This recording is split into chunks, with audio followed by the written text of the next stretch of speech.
Hello everyone. Welcome back to Sustainable Living with Shilpa Reddy, powered by Planet Green's Farm Natura, a new beginning to your life.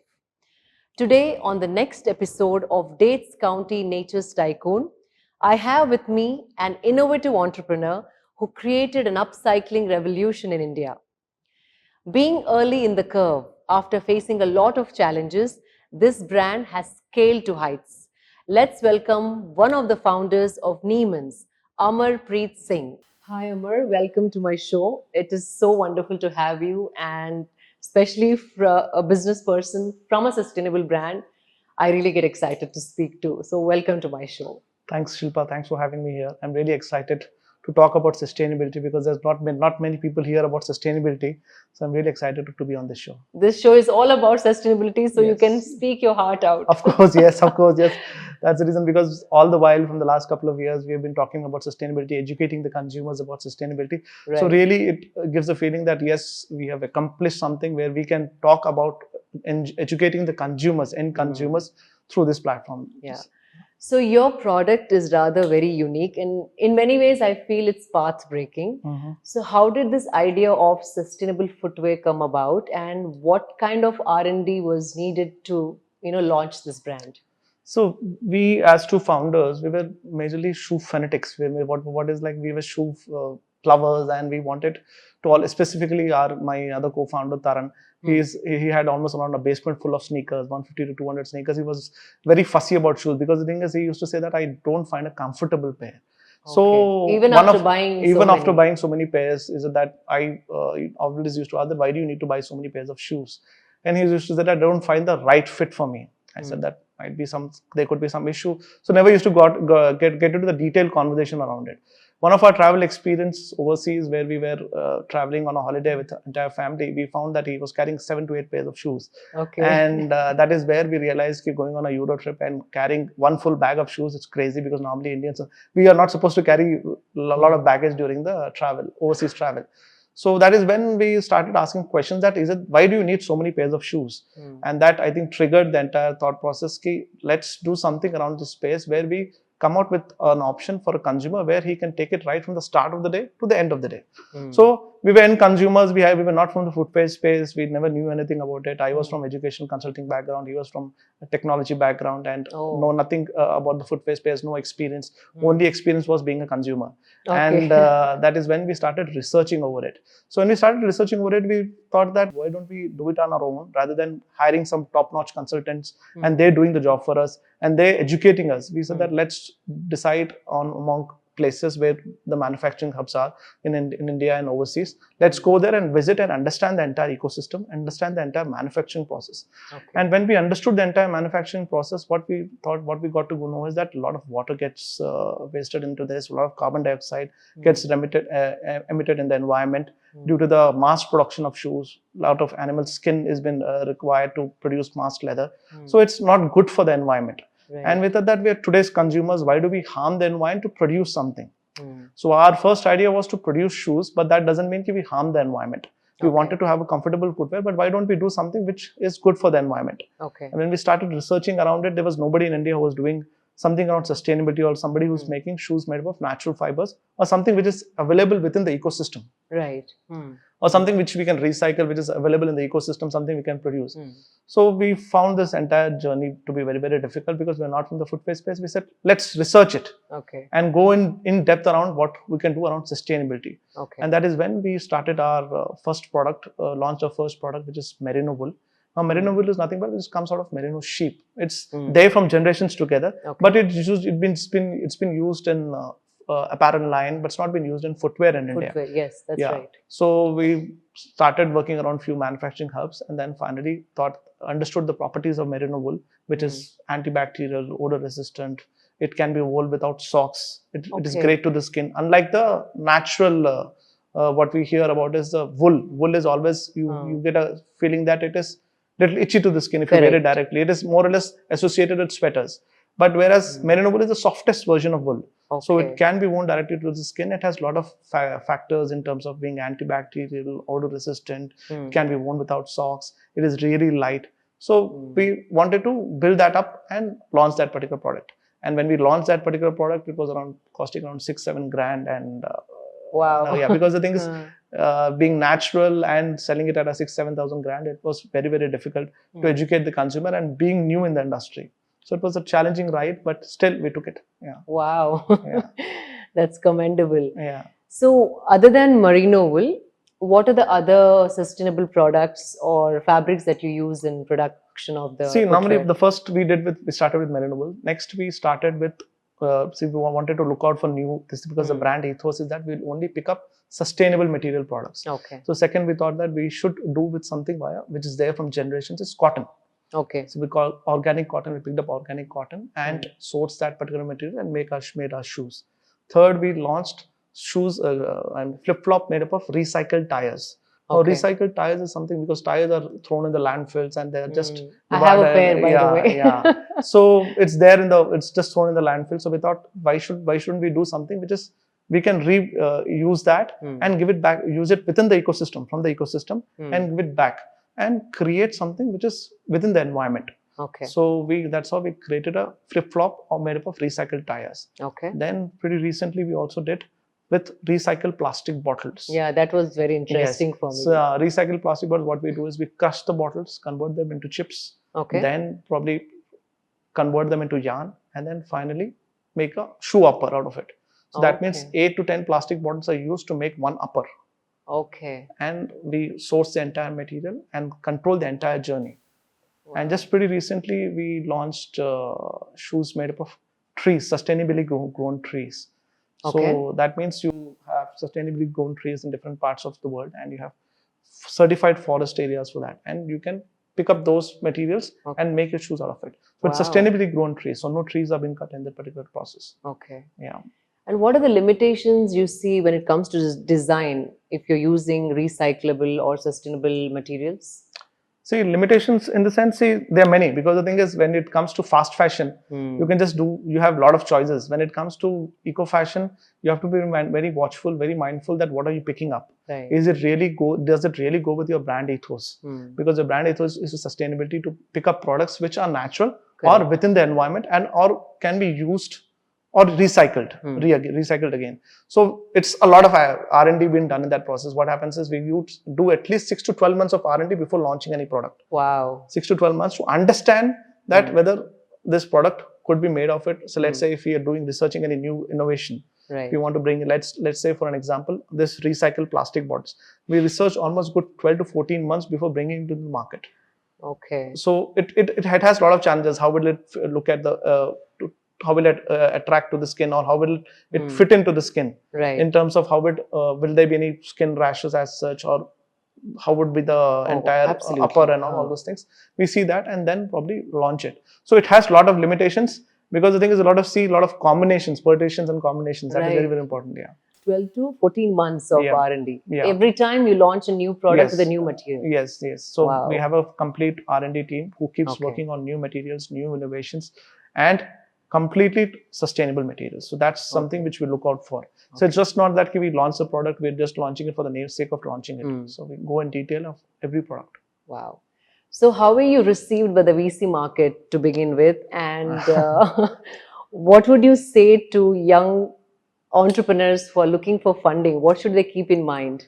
Especially for sustainable brands. In terms of sustainable brands or VC funding, when we first went to the market, when we built our first prototype, and we were really excited, saying that we built the first prototype and this is the first to India, and we are excited that we will definitely get welcomed and we'll be getting a red carpet welcome. But that was not the case. We heard almost 100 no's from the top-notch VCs in the country, saying that who will vouch for sustainability? You are in the wrong market. India doesn't buy its shoes beyond $10. So nobody will vouch for it. That's not. There's a lot of education required.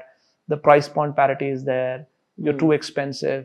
People don't buy this kind of price points. And how would you educate? And content marketing is something which evolves over a period of time, which VC market don't know. There's that. Wait. You can't wait. So it takes over a period of time. So you said that if you're launching overseas, it's okay, or else make this product at a much lesser price for a mass market. And we said that when you go for a mass market, then you cannot make a sustainable product because you have to go as per the brand tonality, because that doesn't mean it is sustainable product, it'll come at a lower price bracket. It is a journey which a brand takes. So it takes a couple of years to get to that churn. So we will eventually cut down on the pricing depending on the productions we have, but overnight it's not possible. So That's anything, right. yeah. So it's a journey which we need to take. So we had heard almost from every nook and corner, from the top-notch VCs to the angels, saying no to our project. Okay. And after 2 years of our hardship, we put in our own money. We bootstrapped, ensured that we were up and running, and ensured that we have a proper PMF done, so that by the time we go to the market again, we have enough traction. And we finally cracked funding in January 2020, our first round of funding. But again, unfortunately, soon after our first round of funding, COVID hit. COVID, yes. Yeah, COVID hit, and there were a lot of discussions around preserve the capital, don't run around. Burn it out. Yeah, don't burn it out. But we took this as an opportunity because we were earlier sourcing our materials from China. Okay. And we said that now China doors are being shut and consumer mindset has been changed. So why go back to China again? Let's do it at India. So we used that opportunity and made it made in India. And that transitioned the entire brand journey into a wholly new spectrum, and that opened doors for us. So eventually content marketing played a very vital role, because for us, our specialty was storytelling. Correct. So we narrated the way we narrated our story, the brand journey, that played a very vital role in our growth. Okay. So we did a lot of campaigns around awareness. We did a lot of campaigns around with celebrities. So brands, normally being so nascent like us, or such young brands, they find it difficult to associate with celebrities. They say that, what if it backfires? We took the step. We worked with almost 10 to 12 A-listed celebrities also, to understand that content can be well spread by either a sports person or a Bollywood or Tollywood personality. Why don't we reach out to them and help them help them spread the word? Right. And that really helped us in terms of spreading the word forward. How did you handle disappointment? Because this feels like, did you have moments where you thought you put your foot in the wrong door? Yeah, of course. That you always get to a situation where you feel that, I think we are in the wrong market. I think we are too early for this market. How do we do it? How do we handle negativity from the consumers, or maybe from the consumers? It was more about the price point. Correct. And from the VC market, they kept on saying that decrease your price and all those stuff, and they kept on saying no. And again, to evolve as a brand, you need a lot of capital. That capital, even after a period of time, it's a large money. That's true. So we always had our ups and downs, but we just had a beer and just forgot everything. And finally thought that let's get back to our roots, that we are brand builders. Let's focus on brand building. It is not easy, right? Because we came from fairly good financial backgrounds, fairly successful lives. And more or less, you can say a midlife crisis, where we see that you have to do something which probably creates a legacy. So it's not going to be easy, right? So it's 10 years which we're going to take to build a brand. And there is no Indian footwear brand in India. Normally you associate, whenever you talk about footwear, you always associate with the Western brands. There's no Indian footwear brand which has created inroads. So that it will take time. You will have your churns, you will have your learnings. It is a long journey. So be patient and hang on. That's very, very important. And keep focusing on the day. Every day, take it as a fresh day and do it. So every time when we used to say the doors are closed, some other opportunities to pop up, some other no used to come up. Then again we used to get it. So that was the journey we took, and it must be an exciting journey though. It looks exciting now, but that time it was really it was frustrating also, that everybody is saying no, everybody is not believing in the idea, and understanding. Slowly, when content played a very vital role, because the thing is, now people are well aware what Neemans does, why we are sustainable, and people always complain that you bombard us with ads, but somehow that needs to be done, because awareness has to be there. Yeah, so especially in this segment. Yes. So yeah, especially in this segment, it's important, because now people understand sustainability. Right. The biggest success for Neemans is not what Neemans has accomplished. Neemans has accomplished that there is a word out of for sustainability. Right. So as a child, were you into sustainability, or did you have a certain kind of upbringing which taught you the need to be sustainable and conserve and reserve our resources? See, always while we were brought up, we were always told that as being from middle class families, you should always not let go things so easily. That is one. Second is, as we both were very fussy in terms of buying things. So whenever we used to buy, whether it is organic or not, whether it is what kind of calories do you have, and what is exactly in the product being made of. So all, whenever you're buying anything, let it be Mm. in terms of a t-shirt, let it be apparel, let it be anything in terms of even a household item, we should do a thorough research on what is it made up of. Okay. And as and when we started growing in this, that notion was there that we, whatever we're taking, whether it's buying anything, the shopping behavior, buying behavior was changing over the period of time. Okay. So last 8 to 10 years, what we have seen is now consumer is now well educated, well understood, well under what exactly is buying it for. So we also as consumers, when we were solving a consumer pain point, it's very important that we understand the consumer. So we were today's consumer. So today's consumer should understand what is there. So as we were from the childhood part, we were told to preserve things, to the recycled items used to play a very vital role in the family, saying that this is something which you can reuse it again. And plastic bottle is something which was always used to be avoided in the last couple of years. Okay. Earlier it was there, so always at our house they used to say use copper bottles and use all those things where you should not be able to, because it's not good for the environment. Correct. And specifically my parents never liked the idea of using something which is not good for the environment. Organic is something which where they picked up. And since we had experience of living abroad, so always used to look for organic items. That's how it is there. Yeah. Okay. So what is your consumer? How is he contributing to the environment when they buy Neemans? See, normally what happens is when somebody is buying a product, it's simple that we are, again, recycled tires is something which we are bringing it to life. And for an example, our Relive Knits, which is made up of recycled plastic bottles. Right. It is completely now something which is dead in the environment. Now a plastic bottle is dead in the environment. So we have named that entire collection as Relive. So something which is, we have given them life.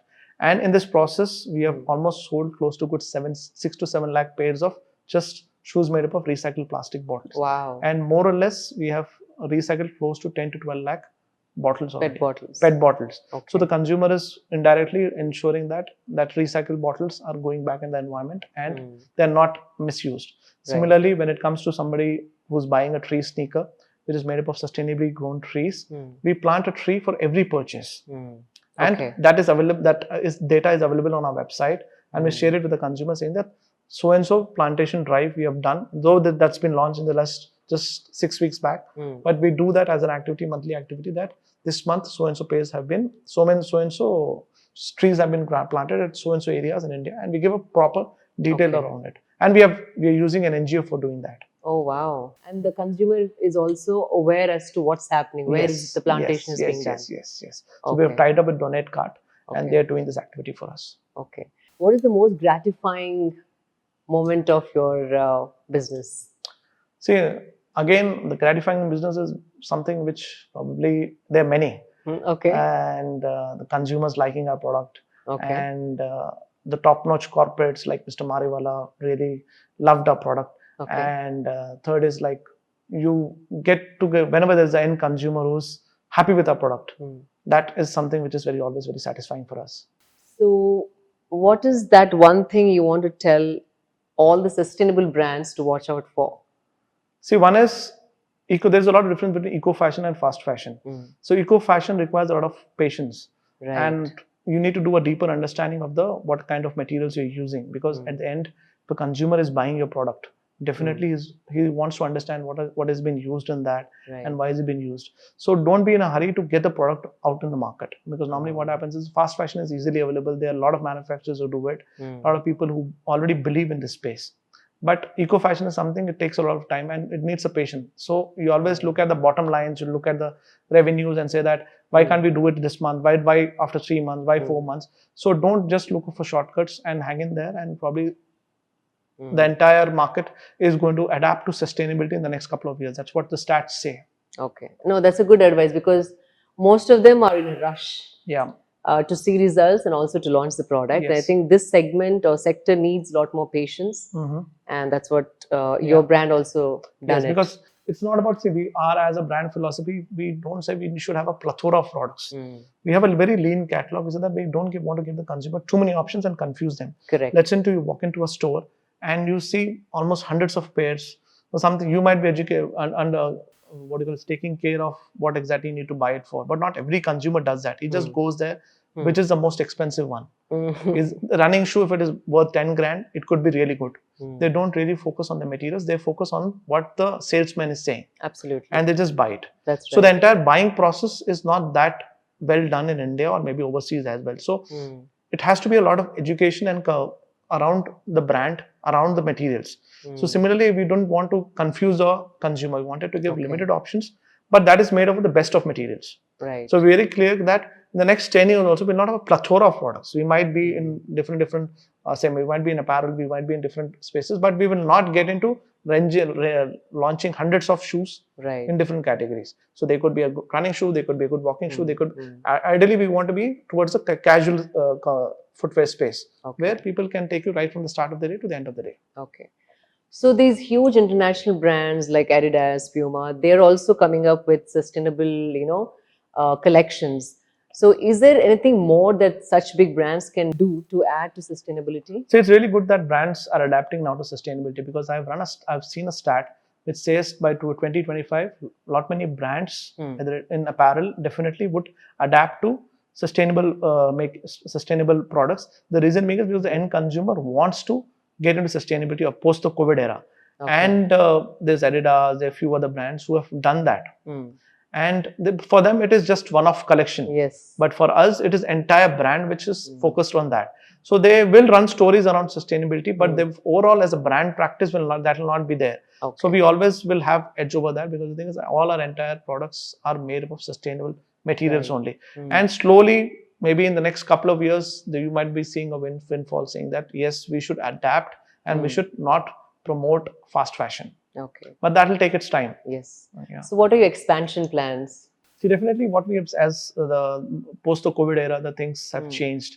And now we want to be omni-channel present. So we want to ensure that we are available in offline stores. We're already there in 10 to 15 stores across different cities. And say maybe in South India, we're there in 15 stores, which is a shop-in-shop format. Then we're also there in Shopper Stop, Regal Shoes. That is, and also there in Cobbler Shoes. So we are getting into the large format retail.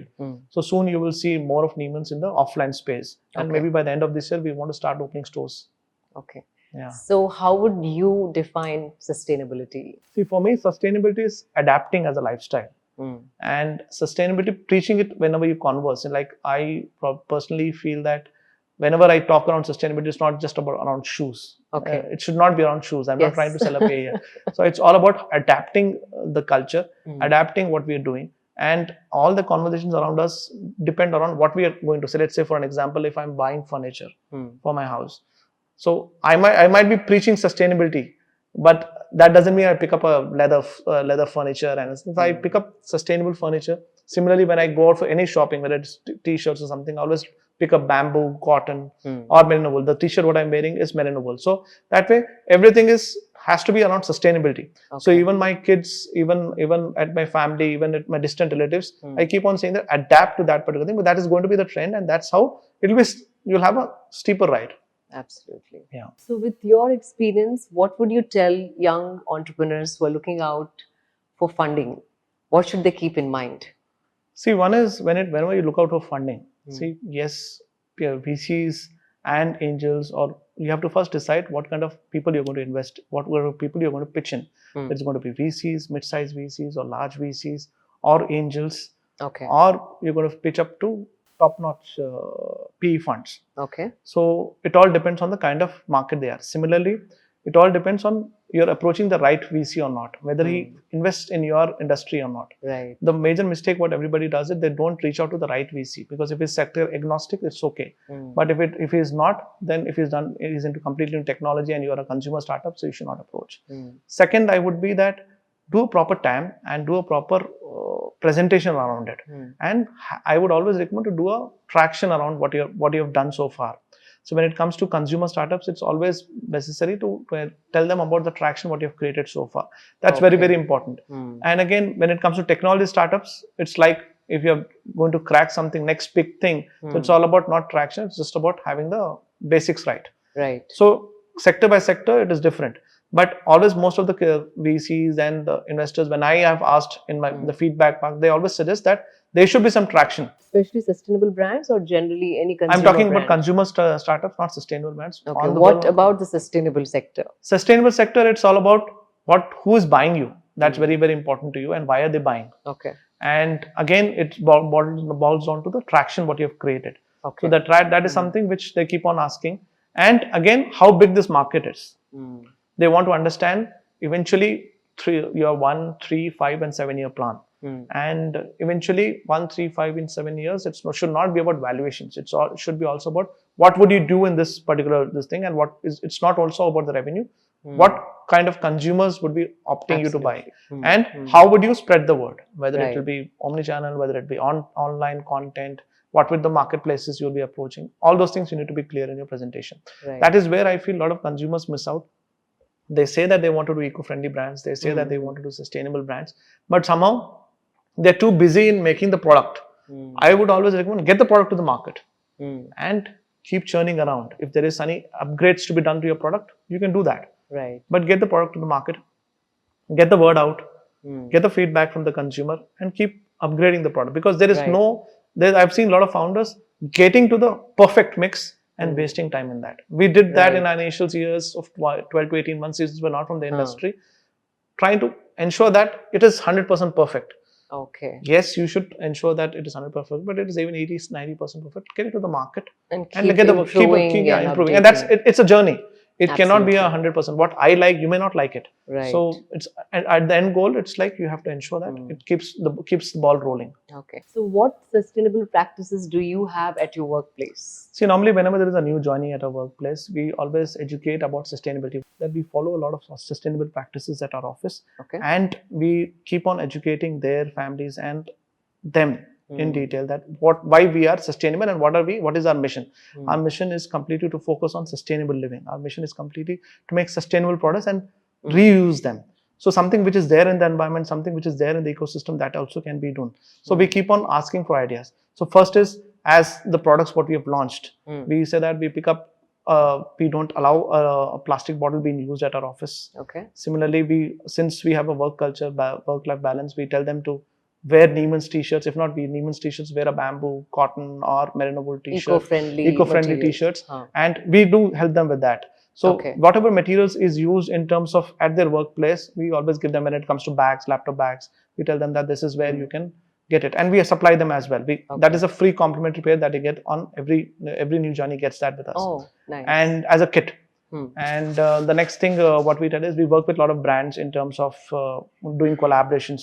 We also work with a lot of agencies. So that agencies also, whenever we narrate them our story, we also ensure that we tell them that you should also contribute to the environment by doing some bit towards it. So whenever we are doing some kind of a charity event or some kind of a drive, like we did one drive at Mahem Beach, and that was purely where we wanted to do a beach clean drive. So we invited the brands what we are working with, and we also invited the end consumers. So it was a big turnaround. So it's like a plastic clean drive, ocean drive. So we invite the people who are working with us, and entire team. It's mandatory to do it. So, it's mandatory. That's interesting. And again, mandatory in the sense who are working around Mumbai. Since now we have since COVID has opened a lot of doors of people working from homes as well, people working from different cities. People no longer need to come to office and physically to Hyderabad and do it. So whenever we have some kind of drive in Bombay, Bangalore, Delhi, so we have few teams working from there. So they drive the entire campaign. They call in the brands, they call in the end consumers. So as being a supporter of Neemans, or as being a Neemans employee, they also need to give it back to the environment. That's very interesting. So that is what we focus upon. Wonderful.